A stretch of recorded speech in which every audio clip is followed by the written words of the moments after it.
वो दो जने कुछ बातचीत कर रहे हैं, फिर तीसरा उधर से उनका मित्र आ गया। बोले क्या बात चल रही है? बोले कुछ बात नहीं चल रही है, देखो इसको बेचारे को ना जलील करके रख रखा हुआ है, इसका सुबह सुबह दिमाग खराब कर दिया। अरे बोले यहाँ सब ऐसे ही है, कौन सुनने वाला है यहाँ। अब तीन इकट्ठे हो गई। अब वो करते करते एक ग्रुप बन जाता है। अब उस एक व्यक्ति का वो यदि विड्रॉ करना चाहे ना तो भी नहीं कर सकता है। हो सकता है उसको 1-2 घंटे के बाद ये समझ में आ जाएगी, ठीक है कोई बात नहीं। अब वो पीछे कदम नहीं हटा सकता है, क्योंकि ये 7 और मिल गई, ये उसको उकासते रहेंगे ऊपर, उस आग को हवा देते रहेंगे कि नहीं आपको ऐसे सहन नहीं करना चाहिए। वो बोले कोई बात नहीं, मैंने तो अब सोच लिया, कह दिया। अरे नहीं, हम कहते हैं ना ऐसे आप सहन करते रहोगे तो ये तो दबा देंगे, कुचल देंगे तुम्हारे को।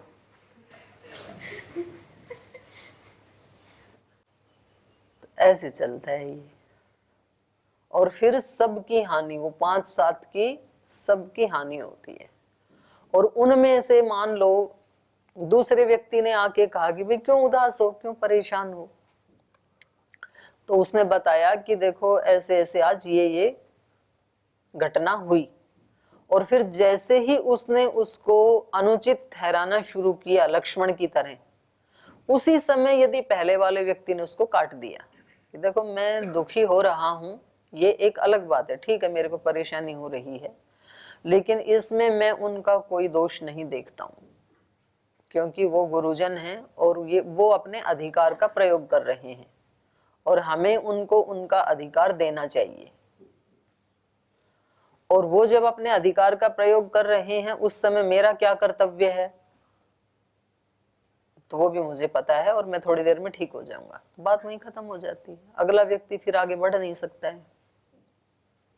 और कदाचित वो दूसरे व्यक्ति की भी हेल्प कर रहा है अपना ये प्रदर्शन करके, तो दूसरे व्यक्ति के भी जीवन में कभी अगर कोई ऐसी कठिन परिस्थिति आएगी, जैसे वो ब्रह्मचारी पूछ रहा था आज कौन कौन सी कठिन परीक्षाएं आ सकती हैं, तो उसके जीवन में कभी आएगी तो वो भी इसको याद करेगा कि देखो उस दिन उसने ऐसे बोला था कि भाई वो अपने अधिकार का प्रयोग कर रहे हैं, तो तुरंत उसका वो जो उबलता हुआ विचार है वो ठंडा हो जाएगा।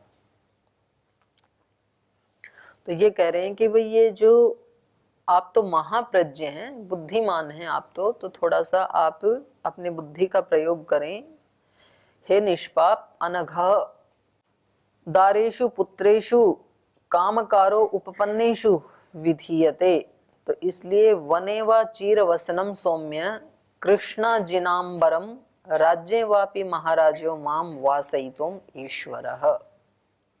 तो ये पिता का अधिकार है कि चाहे वो हे सौम्य, चाहे वो मुझे चीर वसनम वनेवा वलकल वस्त्र पहना करके चाहे वो मुझे वन में भेजें, या राज्य वापी चाहे वो अपने राज्य में रखें मुझे राजा बना करके, तो ये तो उनका अधिकार है, वो कैसे भी रखें तो उसी में मैं खुश हूं। वने व चीर वसनम सौम्य कृष्णाजिन अंबरम, मृगछाला आदि पहन करके, कृष्ण मृग की जो खाल है उससे बने हुए वस्त्र, उस समय ऐसा रहा होगा प्रचलन, अभी दोबारा आ रहा है। जैसे कपड़ उसके वृक्ष की छाल के जो वस्त्र बनते हैं तो आजकल वो महंगे मिलते हैं, अपने यहाँ भी हैं परिधान में, तो आप जाएंगे तो वो बताएंगे कपड़े देने वाले कि ये बांस का वो उतार के उससे बना हुआ कपड़ा है, वो आजकल वो महंगे होते हैं। और किसी समय में वो वन में रहने वाले जो साधु संत हैं वो प्रयोग करते थे उसका।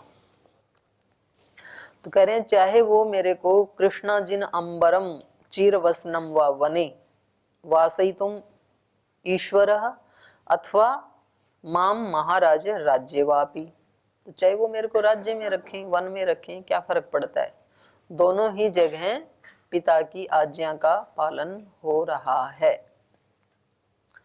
अब ये जो हैं ये अपने भौतिक रूप से अपने पिता को अपने जीवन के सर्वाधिकार सौंप करके और पूर्ण तृप्त हैं, संतुष्ट हैं। अब परिस्थितियां इस व्यक्ति का कुछ भी नहीं बिगाड़ सकती हैं। अब ये चाहे वन में रहें चाहे ये राज्य में रहें, ये तो अपने जीवन के मालिक हैं, ईश्वर हैं। ऐसे ही कोई व्यक्ति ईश्वर को सब कुछ अपनी सारी जिम्मेदारियां सौंप करके संतुष्ट रहता है, तृप्त रहता है, उस योगी का इस धरती पे कोई कुछ भी नहीं बिगाड़ सकता, कैसी भी परिस्थिति क्यों ना आई। जैसे इन्होंने अपने पिता को दे दिए ना सर्वाधिकार, ये पिता का अधिकार है, वो मेरे को कहीं भी रखे, मैं पूर्ण खुश हूं। ऐसे साधक अपने जीवन की सारी जिम्मेदारी ईश्वर को सौंप देता है, और फिर वो कैसी भी परिस्थिति आई, बोले भगवान जी की इच्छा है, मौज है अपनी, तो वो कैसे भी रखें। तो किसी दिन खाना ना मिला तो भगवान जी की इच्छा है, आज व्रत करवाना चाहते हैं तो अच्छी बात है। किसी दिन किसी ने डांट दिया तो भगवान जी की इच्छा है, कुछ समझाना चाहते होंगे। तो ऐसे साधक फिर किसी भी परिस्थिति से हार नहीं सकता है।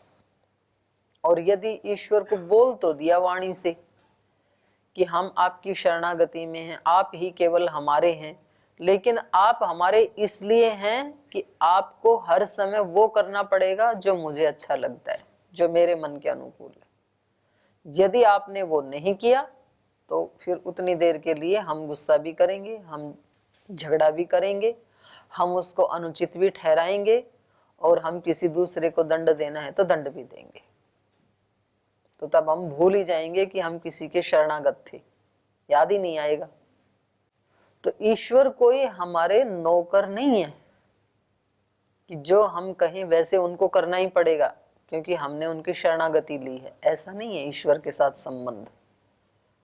ऐसे श्री राम अपने पिता के साथ संबंध नहीं मान रहे हैं कि यदि ये मेरे पिता हैं और यदि ये मेरे से प्रीति करते हैं तो इनको वो सब करना पड़ेगा जो मुझे अच्छा लगता है या प्रजा को अच्छा लगता है, ऐसा श्री राम नहीं कह रहे हैं।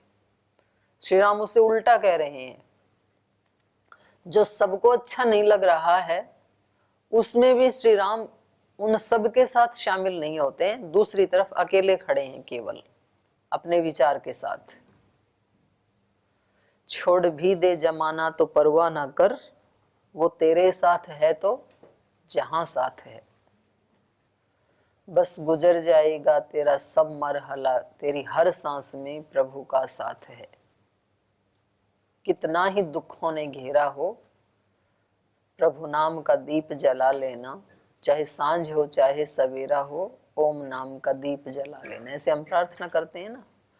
तो यहाँ कोई भी लोग इस बात से प्रसन्न नहीं है कि महाराजा दशरथ ने और माता कैकेयी ने जो किया वो ठीक है, तो सारी प्रजा सारा कुटुंब एक तरफ और श्री राम का एक अलग विचार एक तरफ। तो कई बार ये कसौटी हम रख लेते हैं कि भाई इतने सारे लोग कह रहे हैं तो उसमें कुछ तो ठीक होगा ही। भाई सब लोग मिलकर के यदि किसी व्यक्ति की निंदा कर रहे हैं, मेजॉरिटी है, तो इसका मतलब वो व्यक्ति निंदित होगा ही, ऐसा लोक में तो मान लिया जाता है। लेकिन ये जरूरी नहीं है कि सब लोग मिलकर के यदि कह रहे हैं तो निश्चित रूप से वो व्यक्ति गलत ही है, ऐसा नहीं है। क्योंकि कई बार गलत चीजों की भी मेजॉरिटी बन जाती है। अब मान लो मेजॉरिटी में लोग बीड़ी सिगरेट शराब पीते हैं, तो क्या वो अच्छा काम हो सकता है क्या? कि भाई इतने लोग जब बीड़ी पी रहे हैं तो अच्छा ही होगा, और ये जो नहीं पी रहे हैं ये सारे गलत। क्योंकि एक तरफ न पीने वाले ये 5-10 लोग और पीने वाले 50,000 लोग। तो जरूरी नहीं है कि मेजॉरिटी हमेशा सही ही होती है, ये जरूरी नहीं है।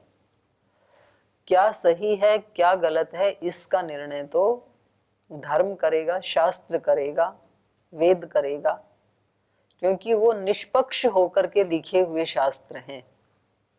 किसी को खुश करने के लिए या नाराज करने के लिए लिखे हुए ग्रंथ नहीं है वो। जो आर्ष ग्रंथ हैं तो वो ठीक ठीक निर्णय करते हैं।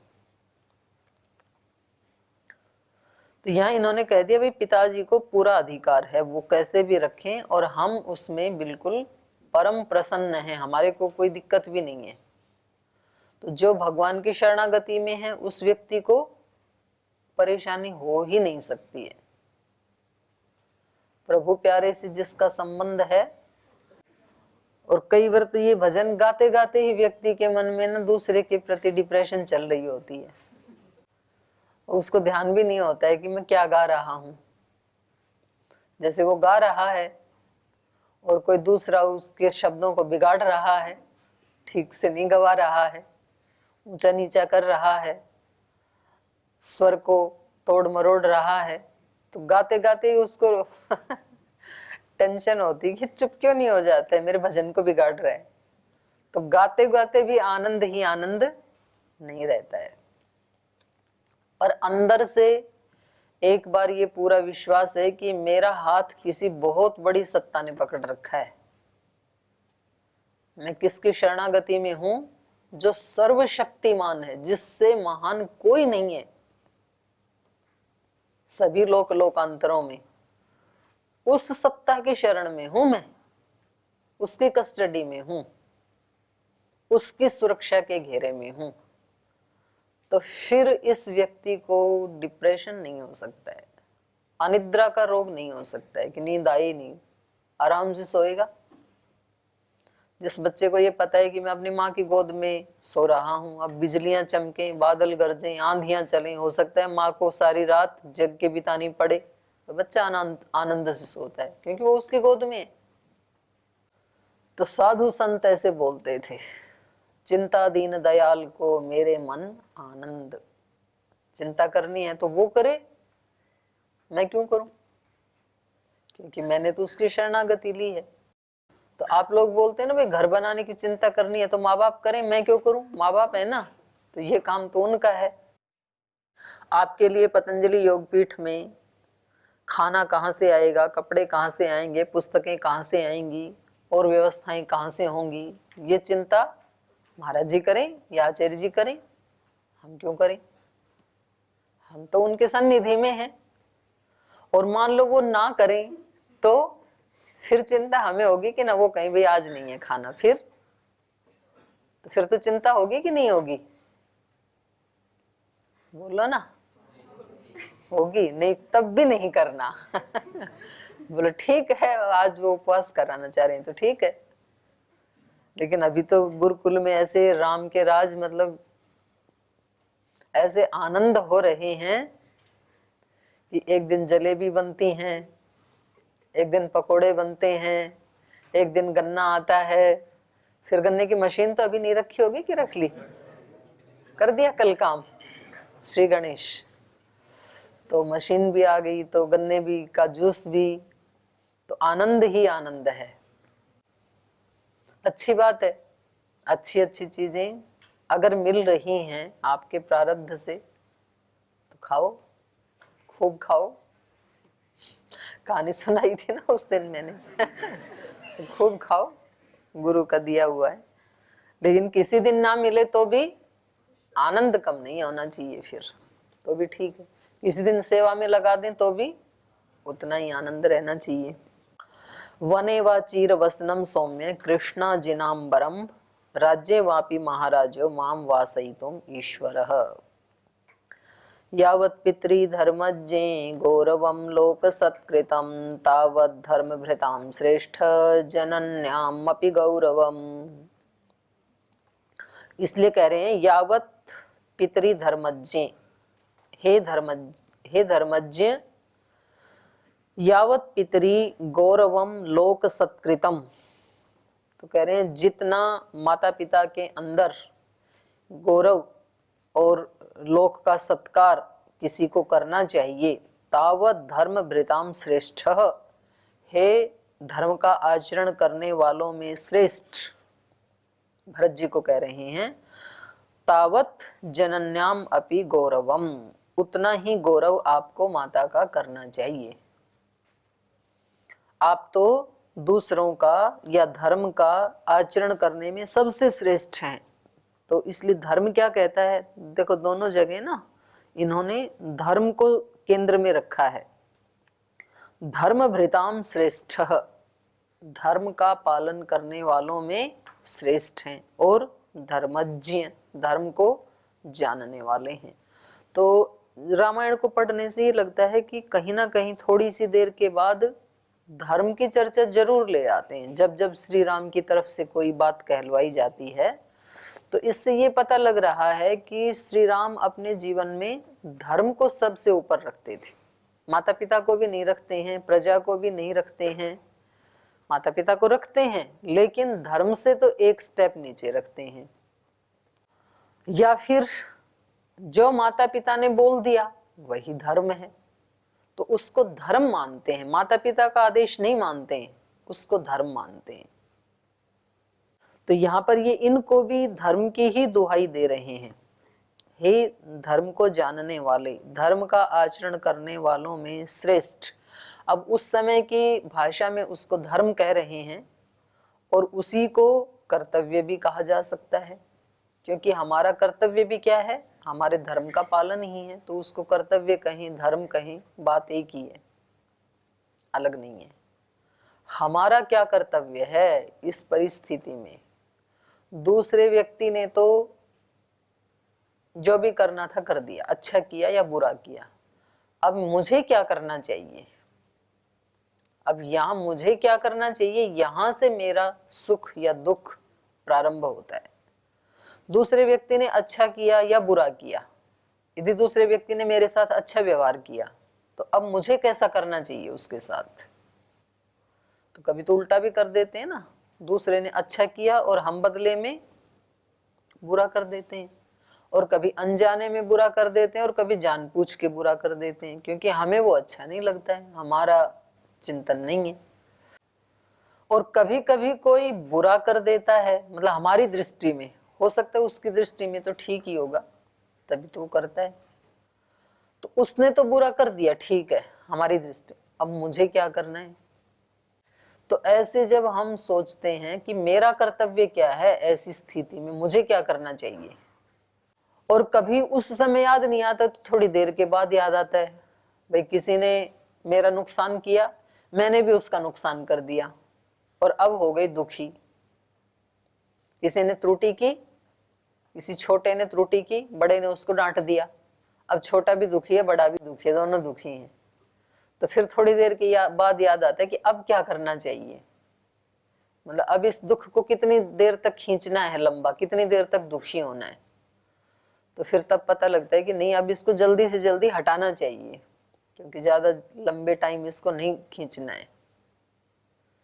तो फिर आप ये तय करके कि बस ये इस क्षण से आगे नहीं जाएगा, या अगली 2 मिनट से आगे ये दुख नहीं जाएगा, या अगली 3 मिनट में मुझे इसको बंद करना ही है, तो तुरंत फिर आप 3 मिनट में 3 विचार उससे अपोजिट उठाएंगे। जिस व्यक्ति ने आपको कष्ट दिया, अब आप उसके किसी सद्गुण को ढूंढेंगे, उसके साथ प्रीति को ढूंढेंगे कि उसमें ये गुण भी तो है, उसको तो मैंने अपने बच्चों की तरह से रखा है, उसको तो मैंने अपने माँ की तरह समझा हुआ है, उसको तो मैंने अपने पिता की तरह समझा है, उसको तो मैंने अपने ज्येष्ठ भ्राता की तरह समझा हुआ है, वो तो मेरे साक्षात गुरु हैं या गुरु तुल्य हैं। ऐसे 2-3 विचार उठाओ, फिर आप उससे बच जाओगे।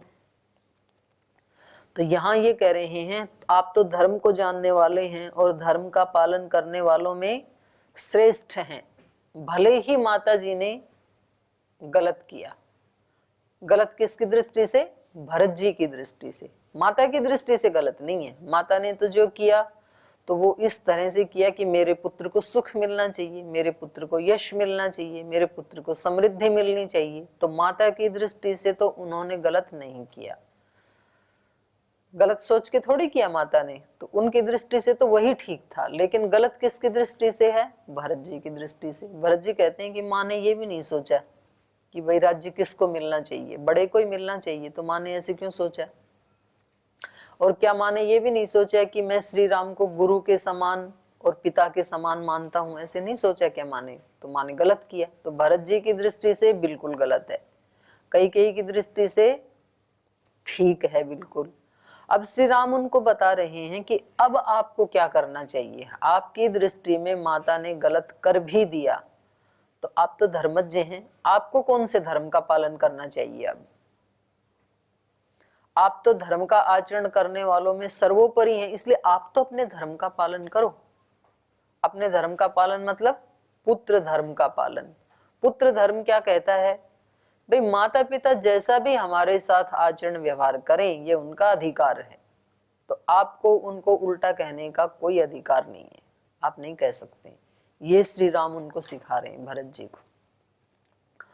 धर्म भृताम श्रेष्ठ धर्मज्ञे यावत पितृलोक सत्कृतम गौरवम। बोले जैसा आदर सत्कार पिता के लिए धर्मज्ञ को करना चाहिए, तावत जनन्याम अपि गौरवम, उतना ही गौरव माता को भी देना चाहिए। और ये कहकर के श्री राम एक ही वचन से अपनी भी रक्षा कर रहे हैं, भरत जी की भी रक्षा कर रहे हैं। अपनी रक्षा क्या कर रहे हैं कि मेरे को पिता ने जो आदेश दिया और साथ साथ कौशल्या माँ ने जो आदेश दिया और साथ ही कई माता जी ने जो आदेश दिया, मैं उसका पालन कर रहा हूं। तो मैं माता के आदेश का भी पालन कर रहा हूं और पिता के आदेश का भी पालन कर रहा हूं। और यही धर्म कहता है कि माता पिता को पूरा अधिकार है कि वो अपनी संतानों को कैसे रखें। और जब मैं अपने धर्म का पालन कर रहा हूं तो तुम तो मेरे से भी ज्यादा धर्म का आचरण करने वालों में सबसे श्रेष्ठ हैं, मेरे से भी ज्यादा श्रेष्ठ हैं। तो इसलिए आपको भी माँ की भी आज्ञा का पालन करना चाहिए और पिता की भी आज्ञा का पालन करना चाहिए, क्योंकि आपके लिए माता पिता की आज्ञा क्या है? अयोध्या के राज्य को संभालें, तो आपको राज्य संभालना चाहिए और मुझे वन में रहना चाहिए। बात खत्म। एताभ्याम धर्मशीलाभ्याम वनम गच्छेति राघव, माता पितृभ्याम उक्तोहम कथम मन्यत् समाचरे। तो पहले अपनी तरफ अपने कर्तव्य के लिए कह रहे हैं। एताभ्याम, एताभ्याम का अभ्याम माता पितृभ्याम, माता पिता इन दोनों के द्वारा। धर्मशीलाभ्याम, माता पिता हमेशा धर्मशील ही होते हैं, तो धर्मशील माता पिता के द्वारा हे राघव वनम गच्छ इति, उन्होंने कहा कि राघव वन में जाओ, ऐसे मुझे कहा गया माता पिता के द्वारा, धर्मशील माता पिता के द्वारा जो धर्म का आचरण कर रहे हैं। माता पितृभ्याम उक्तो अहम, ऐसा मुझे माता पिता ने कहा। एताभ्याम माता पितृभ्याम अहम उक्त, एताभ्याम धर्मशीलाभ्याम माता पितृभ्याम अहम उक्त वनम गच्छ इति। दोनों ने कहा ना मेरे को माता पिता ने कि तुम वन में जाओ, तो उनके ऐसे कहे जाने पर कथम अन्यत समाचरे, अब आप ही बताओ मैं उनके वचन के विरुद्ध आचरण कैसे करूं, कैसे अयोध्या चलूं मैं? तो ऐसा अहंकार भी नहीं दिखाया कि भाई अब तो एक बार मेरे को तो निकाल दिया ना वहां से, अब तो लाख कोशिश करें अयोध्या वाले तो भी मैं वहां फटकने वाला नहीं हूं। तो ये तो अहंकार की भाषा है। तो इसका मतलब है कि उस व्यक्ति के दिल में कहीं ना कहीं राज्य के प्रति लोभ लालच है। और एक इतनी समझ पूर्वक जो कह रहे हैं कि भाई माता पिता का आदेश था, उन्होंने कहा था वन में जाओ और मेरा कर्तव्य है ये कि जो माता पिता ने कह दिया वैसे मुझे करना है। तो अब आप ही बताओ कि मैं कैसे उधर चल सकता हूँ? तो भरत जी क्या बोलेंगे? अब कुछ भी नहीं बोल सकते हैं, क्योंकि धर्म का तो पालन करने वाले भरत जी भी हैं। और आगे उनको कह रहे हैं त्वया राज्यम अयोध्यायाम प्राप्तव्यम लोक सत्कृतम वस्तव्यम दंडकारण्य मया वल्कलवाससा। तो ये होता है अपने घर परिवार में समझदारी पूर्वक वार्तालाप, चाहे वो भाई भाई हो, भाई बहन हो, शिष्यगण हो, कोई भी हो। कह रहे हैं लोक सत्कृतम अयोध्यायाः राज्यम त्वया प्राप्तव्यम, इसलिए भाई आपको सब लोगों में जिसका आदर सत्कार है ऐसे अयोध्या के राज्य को तो आपको प्राप्त करना चाहिए, माने चलाना चाहिए, स्वीकार करना चाहिए, प्राप्तव्यम। और मया वल्कल वाससा दंडकारण्य वस्तव्यम, और मुझे वल्कल वस्त्र पहन करके इस दंडकारण्य में रहना चाहिए।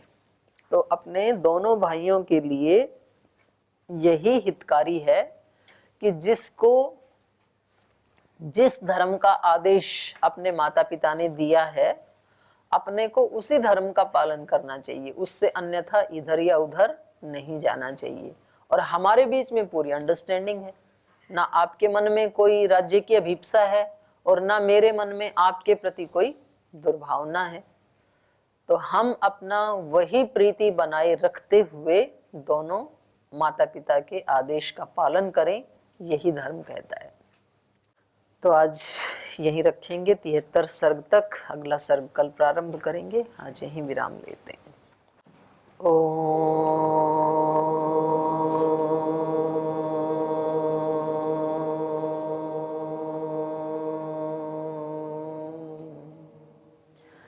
शांति शांति शांति।